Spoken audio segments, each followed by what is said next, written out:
opinions. They're like, everybody's got one.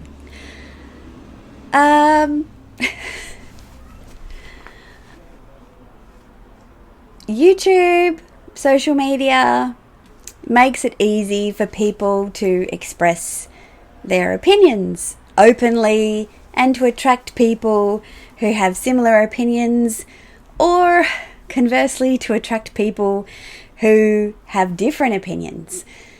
And I just wanted to talk about the fact that having an opinion here on a social media platform comes with responsibility, whether you accept that or not. And you can form an opinion on an object objectively. But when those opinions start to infer a meaning about the person who owns that object, or who likes that object, or who doesn't like that object, that's when you start to get into some really dirty territory. And I think opinions come from a whole bunch of data. So they take into account the context you're in, your personal life experiences, and your values. And you select from all of that data based on your biases. The challenge is, when you are making an opinion, is that there will always be bias, because it's only the lens that you look through. And when people give you feedback that is contrary to your opinion, it is an important thing to consider that feedback, because that is now data that you have to choose from. Now, you can just back your own bias and say, well, I'm not interested in these other opinions, okay, because they don't fit my context and my experience, and I'm not going to let them inform my opinion. But that's a very limited view of the world. You can take on board alternative opinions or feedback, and you can say, I never considered it from that perspective anymore. Now that I have that available to me, how does that impact what I think and what I say or do as a result of those thoughts? Now, I'm going to put an example behind this so it's not just academic. If we think about some of the recent conversations that have been had around, I think Amelia Rose Talks channel and Autumn Beckman both did a video around poor people lazy, or vice versa, based on some comments from both of their videos. And I'll link their videos below, because they're really interesting conversations to kind of join in and listen into. But those opinions have been formed on the basis of how Amelia and Autumn grew up, and how they saw the world, and the world that they live in now. So they had a view of the world growing up around what a good job was, what wealth was, what poverty was, what hard work was, what lazy was. And that has informed how they live today. And now they're in a place where they don't experience those sorts of lifestyle issues, where one might look from the outside and say, well, they're obviously not poor. They're buying luxury handbags at quite a rate of knots. They have a good quality of life. They obviously have access to technology and communication because they have YouTube channels. So what would they know about being poor, or why are they so triggered by this? Now, I would say it's because the amount of data that they've had access to form their opinions has been broadened by their life experience. The challenge about forming an opinion without a broad experience is that it will always be lacking. And that is when you are most likely to get feedback, and that is when it's most likely to catch you unawares. Because what you don't know that you don't know can be quite confronting. So I want to give you an experience, something that I'm aware of, just to kind of, again, put this into context, and I'll bring it back to luxury in a minute. My stepkids have grown up in an area that's quite affluent. It wasn't uncommon for kids to have late model cars and drive to school when they were in grade 11 and 12, so 17, 18 years old. They were able to walk home from school before they had cars, drive home from school.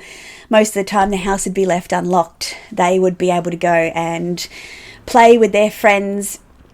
And when I say play with their friends, they would be video games, they would be riding motorbikes, they would be doing things that wealthy kids do, right? Kids that have access to money and materials, and in a place that's relatively safe.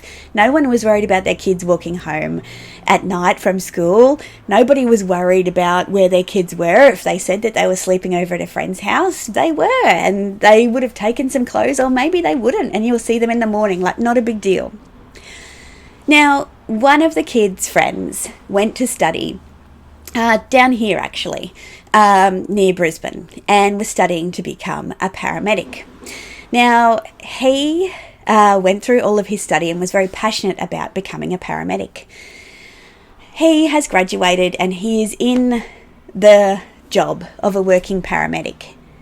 And he has had his first exposure to what other parts of the community look like now as a 20-something-year-old man. Now he sees the different living conditions that people are in.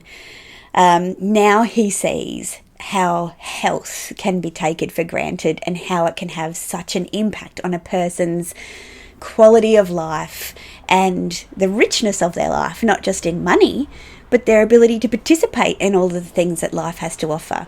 Now he sees the impact of drugs and alcohol, broken marriages, domestic violence, poverty. Now he sees that in the health system, but he'd never been exposed to that before as a kid. Would he have made the same decision to enter into that career?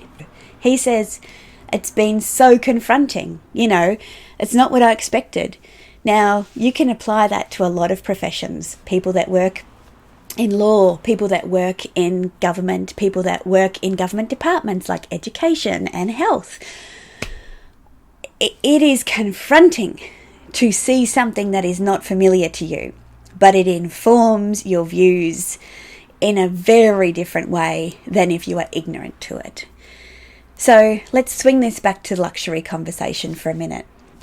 And given that that's what we do here on YouTube, we're often asked for our opinions. I think it's just important to clarify what we should be doing when we give those opinions. I think it's important to clarify what the intention of those opinions is and how those opinions can change with new data that comes in. And you'll often see people say, I'm never going to buy this, and then they buy it, like me with my Lady Dior, okay? My opinion changed because I got new data, I got new information, I changed my opinion. And a lot of the time people are hung out to dry when they change their opinion. But actually it should be celebrated that, oh, you got new information and that caused you to make a different decision or take a different form of action. That's a good thing to do. That's humbling. That's being human. Not hang people out to dry because you changed your mind. You said this and then I went and did that and now you've changed your mind and sold it. And it's like, well, come on, guys. Like, we got new information. I started off talking about opinions. Our opinions come from our exposure to things, right? Back at the beginning, we get all this data and we decide the data that we're going to take forward and make decisions and judgments about based on our own biases and experience. It is our responsibility to be honest in our opinions. This is where my opinion comes from, and this is how I've formed that opinion. But also to take on board feedback when you have an opinion that is contrary to my opinion. But to do that in good faith and good fun and with respect, all feedback should be given with the intention to help people. Anyway, I just wanted to put it out there that opinions come with responsibility, and a responsibility to cast that net really wide, and if you get new data, you should consider it, and then you should reevaluate your opinion accordingly. Doesn't mean you have to change it, but it means it's informed by new data that you can't ignore. If you do ignore it, it's not great.